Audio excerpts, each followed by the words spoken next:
இறையேசுவில் பிரியமான சகோதர சகோதரிகளே, நமது ஆண்டவர் இயேசு கிறிஸ்துவுடைய திருப்பெயரால் உங்களுக்கும் உங்கள் குடும்பத்தில் இருக்கிற அனைவருக்கும் அன்பும் சமாதானமும் மகிழ்ச்சியும் உண்டாவதாக. அன்புமிக்கவர்களே, பிப்ரவரி மாதம் 5ஆம் தேதி தாயாம் திரு அவை புனித ஆகத்தா அவர்களுடைய நினைவு நாளை தான் கொண்டாடுகிறது. கத்தோலிக்க திருச்சபையினுடைய வரலாற்றில் 3வது நூற்றாண்டில் வாழ்ந்த மறைசாட்சி தான் இந்த புனித ஆகத்தா என்பவர். சிசிலி நகரத்தினுடைய ஆகத்தா என்கிற மற்றொரு பெயரும் இவருக்கு உண்டு. இந்த புனித ஆகத்தா பிறந்தது ஒரு பணக்கார குடும்பத்தில்.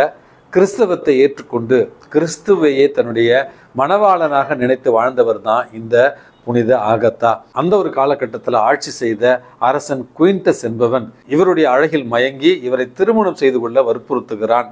இவர் மறுத்து, இயேசு கிறிஸ்து மட்டுமே என்னுடைய மணவாளன், அவருக்கு மட்டுமே நான் ஊழியம் புரிவேன் அப்படி என்று தன்னுடைய வாழ்வை முழுவதுமே இயேசு கிறிஸ்துவுக்கு அர்ப்பணித்து வாழ்ந்த ஒரு காரணத்தினாலும், அரசனை வணங்க மறுத்த ஒரு காரணத்திற்காகவும், அரசனை மணக்க மறுத்த ஒரு காரணத்திற்காகவும் தீயிலிட்டு எரிக்கிறார்கள், தண்ணீரில் போட்டு மூழ்கடிக்கிறார்கள், மார்பகத்தை அறுத்து உடல் முழுவதும் இவருக்கு மரண வேதனையை கொடுக்கிறார்கள்.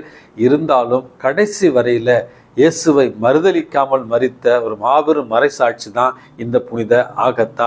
ஆன்மீகமிக்கவர்களே, திருப்பலி பூசையில் நம்ம பயன்படுத்துகிற நற்கருணை மன்றாட்டுகளில் அன்னை மரியாளோடு சேர்த்து புனித ஆகத்தாவுடைய பெயரை வாசிக்கிற அளவுக்கு திருச்சபையில் மிக பிரபலமான ஒரு புனிதராக இருப்பவர் தான் இந்த புனித ஆகத்தா. மார்பக புற்றுநோய் உள்ளவர்களுடைய பாதுகாவலி, கைவிடப்பட்ட பெண்களுடைய பாதுகாவலி, பாலியல் துன்புறுத்தல்கள் மற்றும் வன்புணர்வு செய்யப்பட்டவர்களுடைய பாதுகாவலியாக இருக்கிறார் இந்த புனித ஆகத்தா. இவர் மறைசாட்சியாக கொலை செய்யப்பட்ட பொழுது இவருக்கு வெறும் 15 வயது தான் என்று சொல்லுகிறார்கள். இந்த மாபெரும் புனித ஆகத்தாவுடைய பரிந்துரையால் நம்முடைய குடும்பங்களில் இருக்கிற இளைஞர்கள், இளம் பெண்கள் தூய்மையிலும் உண்மையிலும் வளர வேண்டிய ஒரு வரத்திற்காக இன்றைக்கு மன்றாடி செபிப்போம்.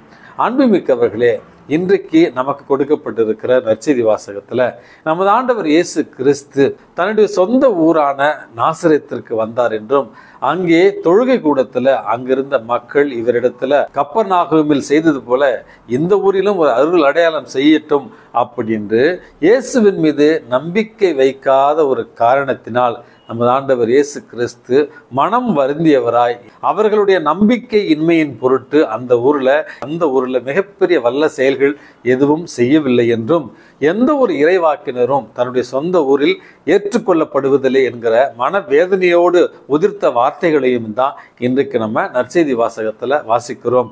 அன்புமிக்கவர்களே, இயேசுவை பற்றி அறிந்த அவருடைய மக்கள், இவர் யார்? தச்சனுடைய மகன் அல்லவோ? இவருடைய தாய் நம்முடைய மரியாள் அல்லவோ? இவருடைய சகோதர சகோதரிகளை நாம் பார்த்திருக்கிறோம் அல்லவா? இவருக்கு என்ன மிகப்பெரிய ஒரு ஆற்றல் வந்துவிடப் போகிறது, அல்லது இவர் என்ன மிகப்பெரிய ஒரு ஆற்றல் உடையவரா அப்படி என்று இயேசுவின் மீது நம்பிக்கையற்றவர்களாக அவர் மீது குற்றம் கண்டுபிடிக்கும் நோக்கத்தோடு முன்சார்பு எண்ணங்கள் என்று சொல்லுகிறோம், பிரிஜிடிஸ்ட் ஐடியாஸ் என்று சொல்லுகிறோம். ஆகவே முற்சார்பு எண்ணங்களோடு நமது ஆண்டவர் இயேசு கிறிஸ்துவிடத்தில் இருந்த ஒரு காரணத்தினால தான் அந்த ஊருக்கு எந்த அருள் அடையாளமும் வழங்கப்படவில்லை என்பதையும் இன்றைக்கு நம்ம வாசிக்கிறோம். அன்புமிக்கவர்களே, சமீபத்தில் ஒரு காணொளி ஒன்றை நான் கண்டேன். அதாவது மருத்துவமனையில் அறுவை சிகிச்சை பெற்ற ஒரு ஆசிரியர் கடைசியில் தனக்கு வெற்றிகரமாக அந்த அறுவை சிகிச்சையை செய்தது தன்னுடைய வகுப்பில் படித்த ஒரு மாணவன் உதவாக்கார, தண்டச்சோறு, எதுக்குமே லாயக்கு இல்லை அப்படி என்று அவர் திட்டிய ஒரு மாணவன், இவன்லாம் எங்க உருப்பிட போறான் அப்படி என்று ஒதுக்கப்பட்ட அல்லது புறக்கணிக்கப்பட்ட ஒரு மாணவன் தான் இந்த ஆசிரியருக்கு கடைசியில் வெற்றிகரமாக ஒரு அறுவை சிகிச்சையை செய்ததாக ஒரு செய்தி ஒன்று நான் பார்த்தேன். அன்புமிக்கவர்களே, மனிதர்களுடைய பார்வையில் ஒதுக்கப்பட்டவர்கள், என் ஸ்டூடெண்ட் தானே, இவனை பத்தி எனக்கு தெரியாதா அப்படி என்று கவனக்குறைவாக முற்சார்பு எண்ணத்தோடு நினைத்த அந்த மாணவன் தான் அந்த ஆசிரியருக்கு மறுபடியும் வாழ்வை அந்த அறுவை சிகிச்சை மூலமாக கொடுத்திருக்கிறான் என்பதுதான் நிதர்சனமான ஒரு உண்மை. அதே போல எனக்கு தெரிந்த ஒரு குடும்பத்தில் 3 மகன்கள், ஒரு மகள். அந்த குடும்பத்தில் அந்த 3 மகன்களில் ஒரு மகனை பற்றி அந்த பெற்றோர்கள் எப்பவுமே குறை சொல்லிட்டு இருப்பாங்க. இவன் எதுக்கும் லாய் கிடையாது, வேஸ்ட் ஃபாதர், பொறுப்பு கிடையாது, படிக்க மாட்டேங்கிறான், ஊர் சுத்துறான் அப்படி என்று அந்த மகனை பற்றி எப்பவுமே குறை சொல்லி கொண்டு இருப்பார்கள். மற்ற 2 மகன் மற்றும் மகளை நன்றாக படிக்க வைத்தார்கள், நல்ல திருமணம் செய்து கொடுத்தார்கள். 2 மகனும் அமெரிக்காவில் ஒருத்தரும் ஆஸ்திரேலியாவில் ஒருத்தரும் இருக்கிறார், மகள் இங்கிலாந்தில் இருக்கிறார். இன்றைக்கு அவர்கள் போற்றி போற்றி உருகி உருகி பெருமையாக பேசி வளர்த்த 2 மகள் அவர்களோடு இல்லை. யாரை பற்றி குறை கூறி கொண்டிருந்தார்களோ, யாரை பற்றி அவர்கள் நம்பிக்கையற்றவர்களாக இருந்தார்களோ, அந்த மகன் தான் இந்த பெற்றோரை வயதான காலத்தில் தாங்கு என்று தாங்கிக் கொள்ளுகிறார்.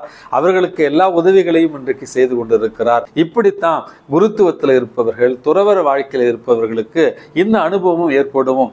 பல நேரங்களில் நாம் மக்களால் போற்றப்படுவோம், மக்களால் உயர்ந்த நிலையில வைத்திருக்கப்படுவோம். ஆனால் நம்முடைய சக குருக்களால், நம்முடைய சக சகோதரிகளால் புறக்கணிக்கப்படுகிற ஒரு சூழலும், ஏற்றுக்கொள்ளப்படாத ஒரு சூழலும், அறிந்து கொள்ளப்படாத ஒரு சூழலும், புரிந்து கொள்ளப்படாத ஒரு சூழலும் இருக்கும் என்பதையும் இன்றைக்கு நம்ம உணர்ந்து கொள்ள வேண்டும்.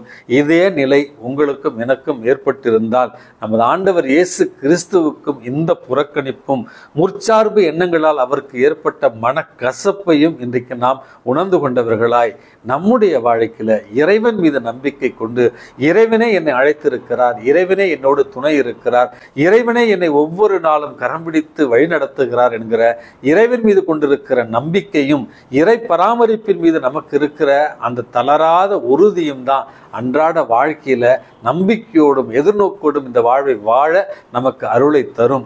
ஆகவே இந்த அருமையான தினத்துல இயேசுவை போல நம்ம புறக்கணிக்கப்பட்டிருந்தால், இயேசுவை போல முற்சார்பு எண்ணங்களால் விமர்சிக்கப்பட்டிருந்தால், நமது ஆண்டவர் இயேசு கிறிஸ்துவின் மீது நம்பிக்கை கொண்டு அவருடைய கரம் பிடித்து வழிநடப்போம். இறைவனுக்கு புகழ்ச்சியை சேர்ப்போம்.